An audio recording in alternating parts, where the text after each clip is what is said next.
Je me trouve actuellement devant le parc Chano en compagnie de Bernard Maranda, conseiller municipal des quartiers nord de Marseille, de Sophie Grèche, conseillère régionale, qui elle-même a été candidate dans ces quartiers nord. Parc Chano qui doit accueillir dimanche, une fois encore, le rassemblement des musulmans du sud de la France. Une réunion qui est organisée par l'UOIF, l'Union des organisations islamiques de France, émanation française des frères musulmans. Frères musulmans qui sont considérés par de nombreux pays à travers le monde comme étant une organisation terroriste. Raison pour laquelle j'ai saisi le maire de Marseille et surtout le préfet qui a le pouvoir d'interdire cette réunion et bien justement de prendre ses responsabilités afin que Marseille soit préservée des discours islamistes, des discours de haine et d'appel à la violence comme cela peut encore se produire. De la même manière, j'ai alerté le maire de Marseille et le préfet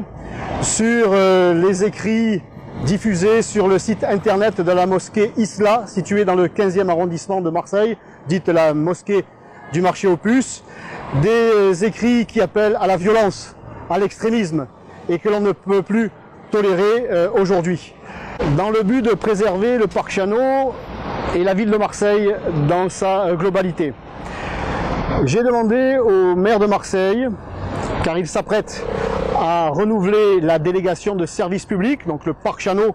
qui est la propriété de la ville, mais la ville qui confie la gestion du parc à un groupe, à une association, et bien d'inclure dans cette délégation, dans ce contrat, la nécessité d'écarter, en cas de réunion des musulmans, comme c'est encore le cas ce dimanche, et bien d'écarter tout individu ou toute association qui serait reconnue comme étant islamiste ou extrémiste. Il en va de l'image de Marseille, il en va de la sécurité des Marseillais, de tous les Marseillais, quelle que soit leur confession. Et l'essentiel, c'est de sauver et de préserver la cohésion du peuple marseillais.